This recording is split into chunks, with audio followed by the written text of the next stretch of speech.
Masyarakat suka cerita tentang pengorbanan, tapi jarang ada yang tunggu bila orang yang berkorban tu mula runtuh. Selamat datang ke Studio Dua Garis. Hari ini saya Sena dan kawan baik saya, Raka, akan bercerita satu cerita atau fakta hari ini. Saya tahu anda tak sabar untuk dengar cerita, jadi marilah saya bagi Raka untuk bercerita untuk anda semua.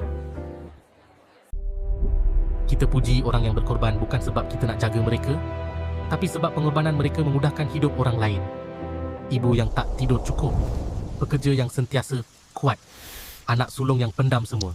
Selagi mereka bertahan, kita anggap itu mulia, kita kagum. Tapi bila mereka mula penat, mula senyap, mula runtuh perlahan-lahan, reaksi kita berubah. Kenapa dia lemah sekarang? Dulu okey je, takkan sampai macam ni? Seolah-olah pengorbanan itu patut datang tanpa had. Jap iklan. Kalau korang nak belajar buat video AI dengan macam-macam animasi atau pelbagai cara, jangan lupa tengok pin video, pin playlist atau di bio. Okey, sambung. Tanpa kos, tanpa hak untuk penat. Yang menyakitkan bukan penat berkorban.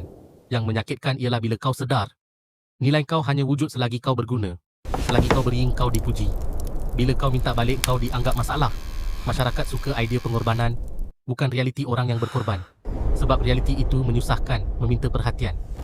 Mungkin soalan sebenar bukan kenapa orang sanggup berkorban, tapi kenapa kita selesa menikmati pengorbanan orang lain tanpa bertanya apa yang ia hancurkan dalam diri mereka.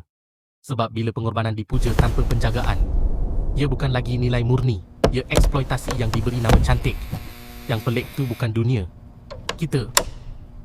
Dalam video tadi, kita dapat tambah satu ilmu untuk hari ini. Kalau korang rasa video tu bermanfaat, sila follow dan komen untuk konten yang seterusnya. Bye!